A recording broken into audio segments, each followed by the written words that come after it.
So at CI, as I mentioned earlier, we are still relatively new to the drone world. We have some really, really talented people here on our team globally, but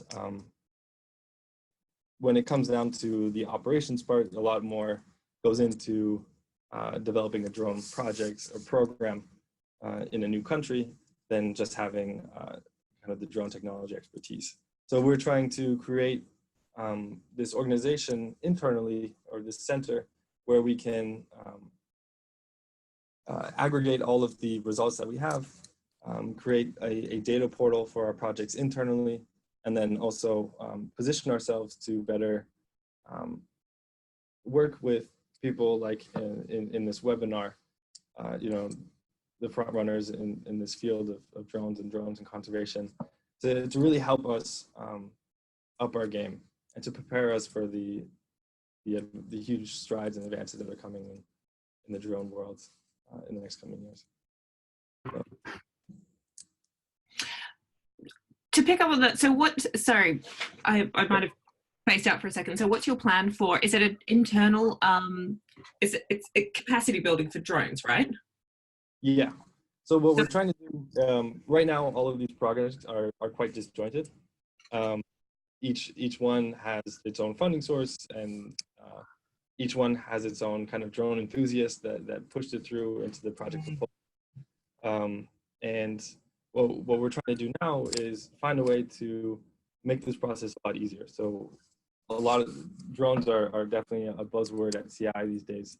So a lot of people are interested in including drones into their work, but they don't know how. They don't know what it actually means. Yeah. We don't have a lot of resources, or I mean, we have examples, but not resources from those examples. So what we're trying to do is build up that that organization around what it means to have a global drone organization. So have you looked at models like We Robotics, like their flying labs? So they're really cool. It's an operation. Anyway, they're called We Robotics. So have a look at them, and their model is to build flying labs in different countries around the world that have specific expertise for specific applications of drones. So in Nepal, it's around flying drones in high altitude area. In the Pacific, it's around flying them in marine spaces. They were looking into, I think it was in Cambodia, doing that.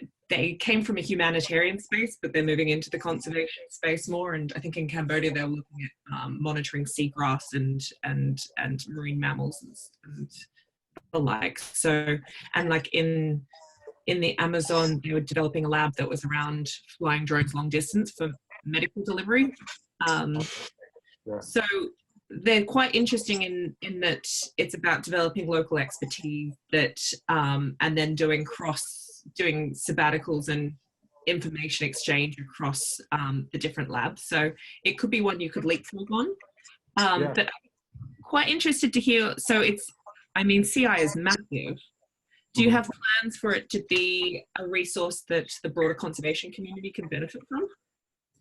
Yeah, I would say that's definitely our intention, is not to have all this knowledge and all these lessons learned and hoard it. We don't gain anything from that, but definitely we would like to. I would say we would just to build our organizational capacity, not just for our own projects, but then also to share that knowledge, and also to be in a position where we can take in all the knowledge that's coming in from other projects. Yeah. Hey, Thomas, are you on the top? Thomas and Nigel at RSPB, you're on the line, aren't you?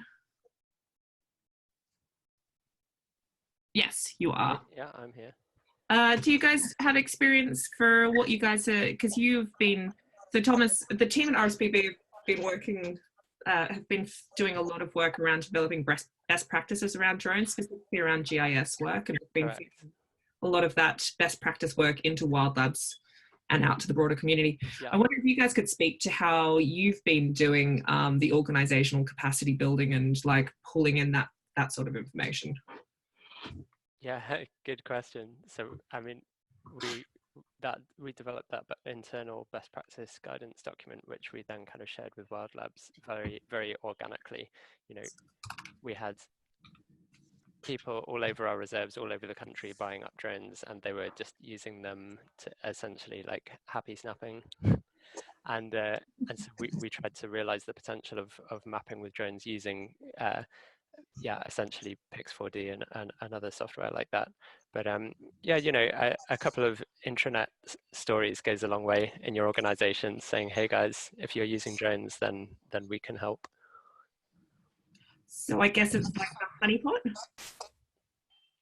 Yeah, definitely. Now we've kind of formally established a sort of consultancy service within our GIS team now. So, you know, we say so long as you gather images in following our best practice document, i.e. with the, you know, more or less 70% frontal and lateral overlap geotagged images as per the guidance document, then we'll give you a like service level agreement turnaround time of like 1 to 2 weeks to get your imagery into our sort of corporate GIS system for people to actually look at and start using in their maps. Cool. Thanks, Thomas. So that creates buy-in if you're kind of offering a service, right? Does that sort of align with what your vision is? Yeah, I mean, I would say what most of our colleagues are finding really useful is actually just getting high spatio-temporal resolution images of their reserves. Yeah. And Gabe, I'm not sure if you answered the question around, so it'll be first in building internal capacity, but will that then extend to the conservation community? Because you've got Liam Pinko just joined CI, is that right? Yes, exactly. Yeah. So you're going to be tied in with conservation drones. Mm-hmm. So I think we're going to build a lot from some of the conservation drones, the model that they've created and some of the tools that they have on their website are things that we're interested in recreating and utilizing for our work. I would say to your question, we are really interested in external collaboration and also sharing whatever lessons learned that we have, and we already have a bunch just from having to develop these programs in various like political climates and geographical climates as well. And Liam Pinko is definitely going to play a huge role in this program moving forward. I would say to what Thomas just mentioned, that would be an incredible tool for us to have, is to have like this like internal GIS consultancy. Unfortunately at CI, our GIS capacity for drones right now is very limited. There are only several, less than 10 people who have really had experience with this, and that's 10 people disjointed and spread throughout the whole world, you know. So I think that would be great for us, but more realistic would be to build the capacity within each program that we have, each country office rather, and to teach them how to teach local communities, how to teach other partners to fly the drones, but then also to do the processing. So I think ideally in terms of capacity building, internally what we're looking for would be to create this framework or kind of even like a course that our programs could take for them to learn how to fly drones and then also learn how to do the processing on their own. I'm going to bring in the other speakers here, Claire and Craig. Do you want to join and put on your cameras? Craig, I wonder if this is something, given that you're running an open source project, which like they live and die off community. What's your experience here and how to build capacity? And I mean, there are a lot of questions that came through from the community around how do I get started? Where is the information? Where's best practice? How do I use drones effectively? What are the limitations? Where do you think, like, do you have some commentary you'd like to add in here? Sure. So as an open source project, I'm getting some feedback here. Okay, I think it's gone away. So as an open source project, we rely on our community of developers and our community of users and the interaction between them, and one drives the other. There's a really excellent collaboration between the companies that are building vehicles based on Autopilot, and it's fascinating that you have those companies who will contribute developers, and at one level they're collaborating, and at another level they're competing with each other, selling their products. And there's more than enough business out there for them to be able to do that, and it's a lot more economical for 12 companies to each put one developer up than it is to have everybody having to supply their own 12 developers, and it reduces the overlap, and everything is more efficient. And like, we have a very well developed wiki that guides a person how to get started, how to integrate with the Autopilot. And one of the things that's happening is that we've spent a lot of years making the Autopilot work, and now we're seeing people doing work with the Autopilot. So we have people that just want to get out there and fly a vehicle. They don't want to have to figure out how to fly it themselves. And so now you have the ability to bring in a companion computer that does your AI, that does your machine vision, and whatever type of science or whatever type of data you're trying to gather, you can integrate that system with the Autopilot. So where, like Claire was talking about, identifying animals using the IR cameras, or using a combination of sensors. We have people like what we were doing in Africa, where that AI is actually directing the Autopilot where to fly, and so now we can autonomously track a herd once those animals are identified. I'm going to follow up with you after this so we can get a link to that so people can find out more.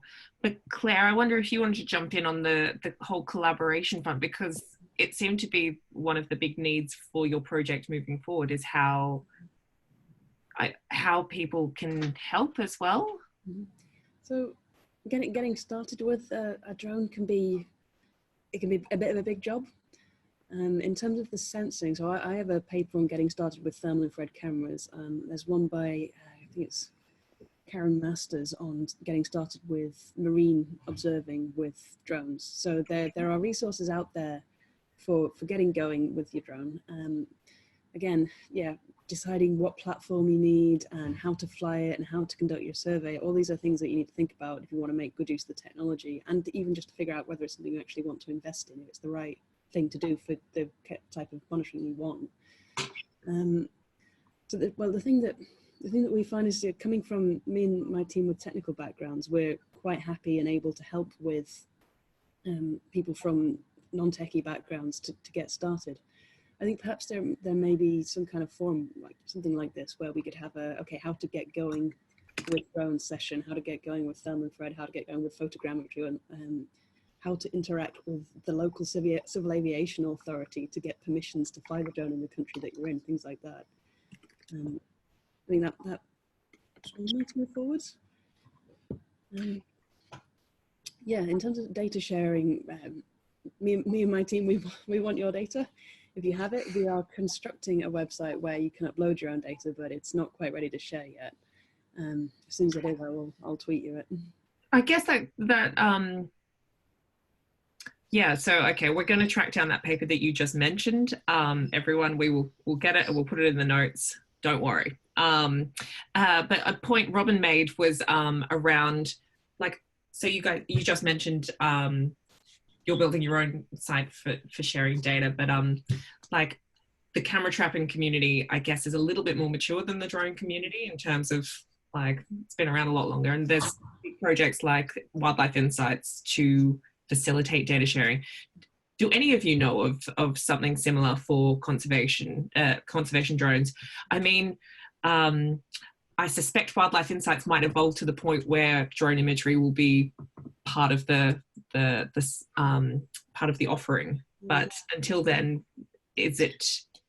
I don't know any thermal drone sharing websites. I mean, even with RGB images like photogrammetry, it'd be great if there were places where they could be shared, if they could be folded into Google Maps or something like that. So you have your very high resolution imagery right on the ground with your satellite imagery and things. It's definitely a place where we could use development. And it'd be great if all the drone data could be folded in with camera trapping data websites. You know, that would be very convenient, especially for reaching the people who need it.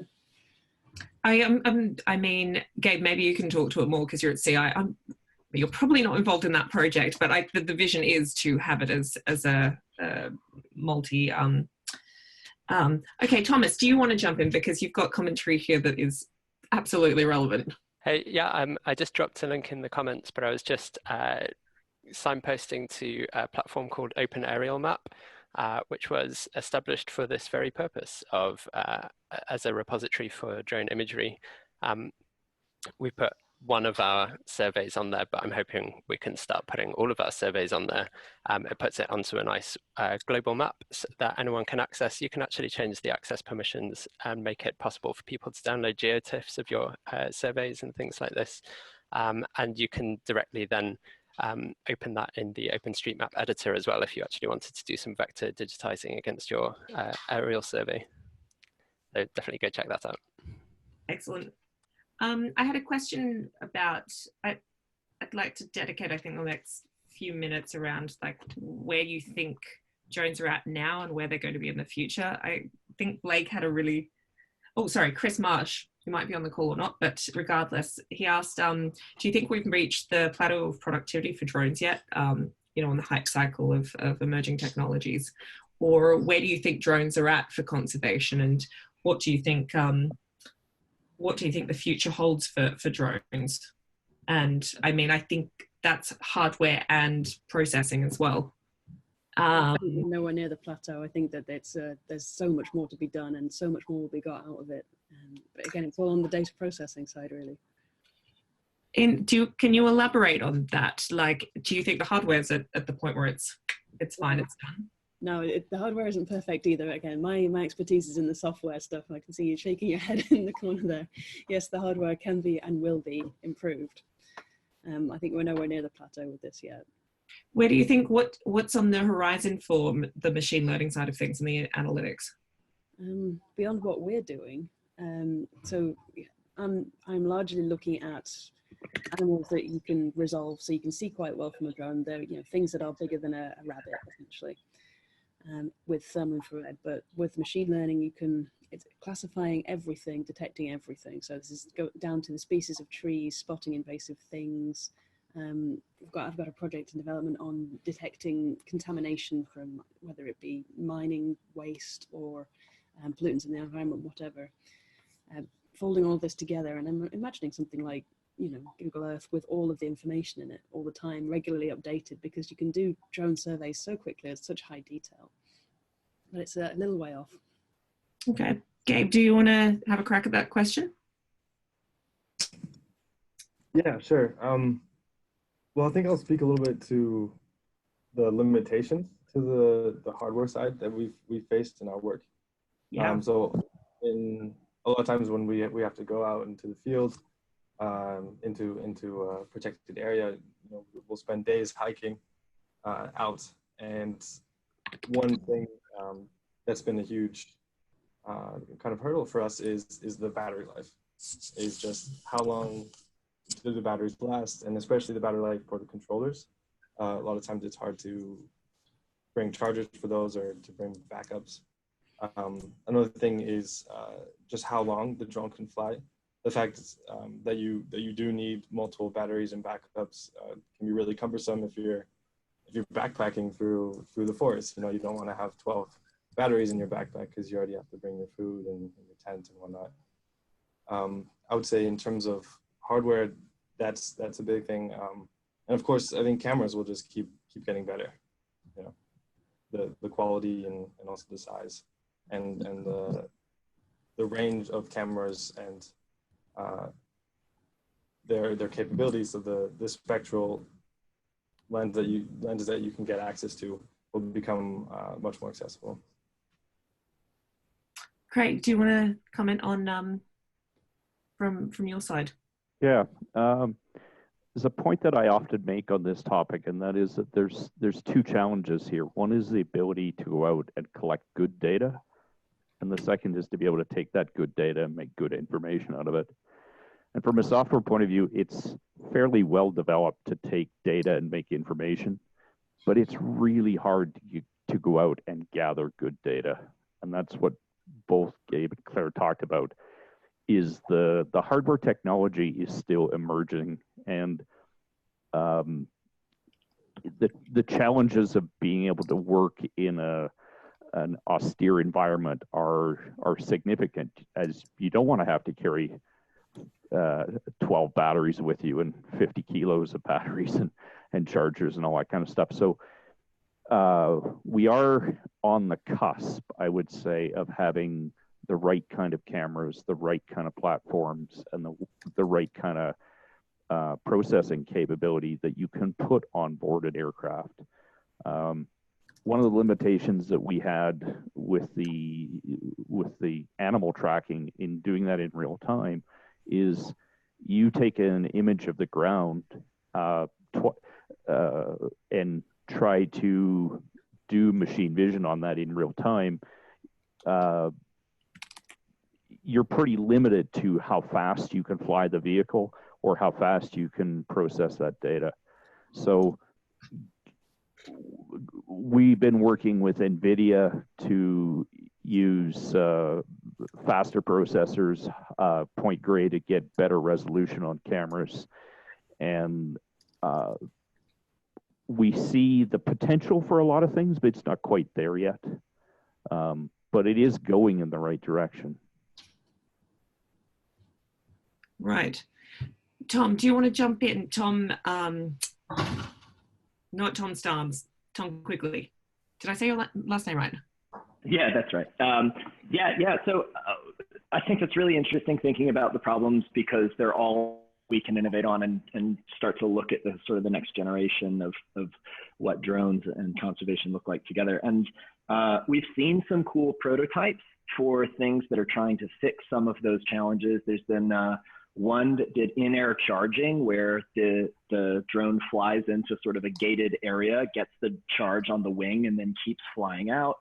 There's other ones that, we've seen lots of kind of drone swarms attempts and prototypes. And so I'm interested in hearing from you, based on those problems and challenges you see, what are some of the areas that are the most exciting, the technology that you see developing now that would be just super game changing?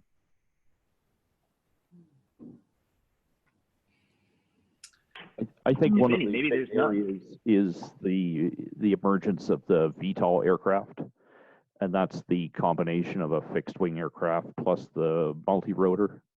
So with the multi-rotor, you have the ability to take off and land in a very confined space, and the fixed wing, you have the efficiencies of using the wing to provide lift rather than your main propellers. So we're getting significantly more range and significantly more flight time out of these kinds of aircraft than what you can get with a multi-rotor or with a trad heli. So you're getting durations 2 hours, 8 hours. We're starting to see fuel cells being used on those aircraft, and we even see some internal combustion engines that are being used for the main propulsion, giving you a tremendous amount of range and a lot bigger payload. So you can carry better cameras, you have more capacity to have more onboard processing taking place. The VTOLs tend to be quieter as well, so that's a definite advantage for thinking about wildlife. Exactly. Okay, kind of piggybacking off that question as well. how much overlap is there between some of the sort of the commercial and off-the-shelf drones like DJI and some of the work being done here, and then the delivery drone work, like you say, that fixed-wing rotocopter hybrid, I think was prototyped initially for delivery drones, right? Or just kind of everyone in the drone community. How much overlap is there between the R&D happening between these two groups?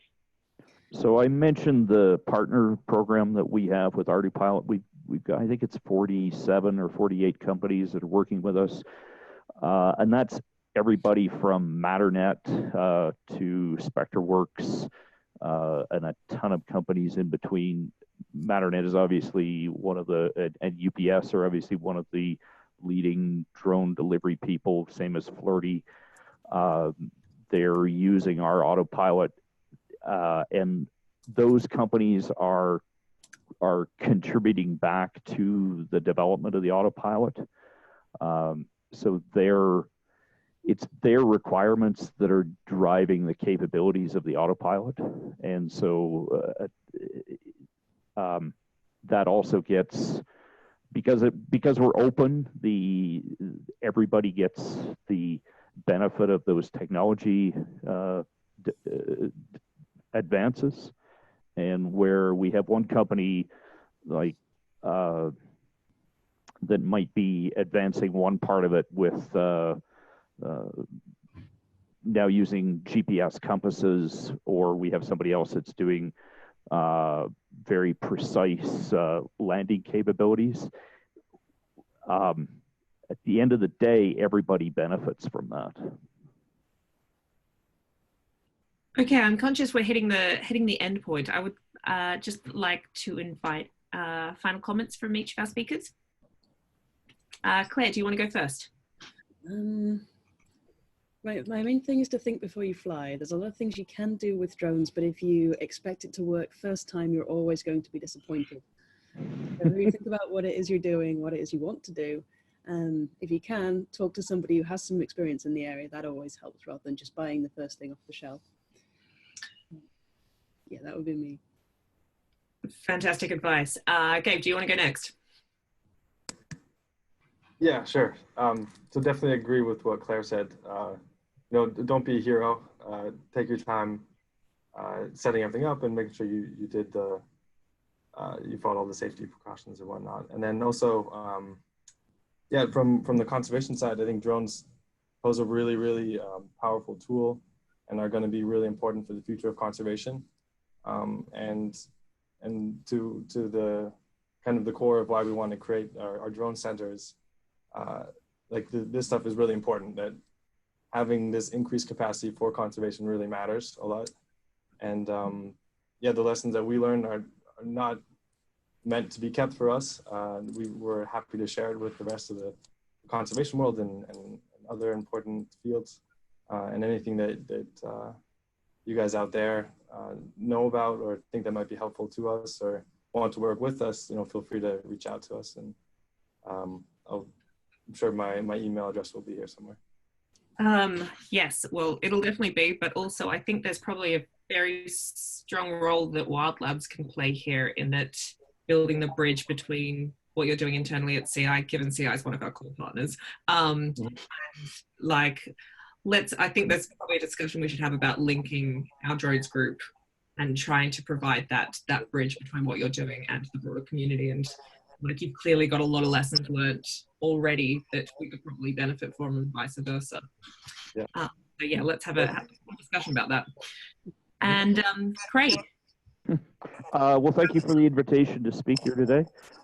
I'm always very happy to see our autopilot being used for good, and I speak for the developer team. We want our autopilot to be used for good things, whether it's search and rescue or conservation or humanitarian work. So I'm very happy to talk to anybody about the kinds of applications, and there's lots of us that are available to help science people use our autopilot better. Fantastic. Oh, thank you very much to all three speakers. This was fascinating and touched on a lot of areas that I hadn't thought or heard about before. So I've learned a lot, and thank you to everyone who's joined us in the chat and in the meetup.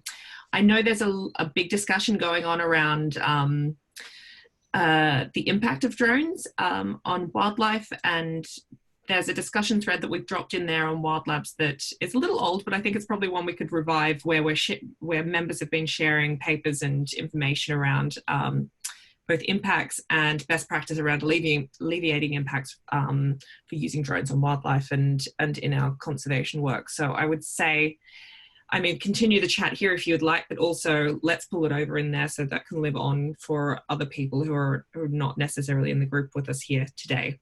But otherwise, thank you everyone for joining us, and thanks to Talia, as always, for doing all the work behind the scenes to make sure this is happening. If you've got some interesting links or helpful resources, please drop them in the chat, and we'll make sure they make it into our notes and our write-up for the session that we'll post on Wild Labs probably within about a week. But otherwise, thanks everyone, and we'll see you in probably 2 weeks or so for an ED Day session. Have a lovely evening, morning, late night for everyone who's joining us from different time zones, and we'll speak to you later.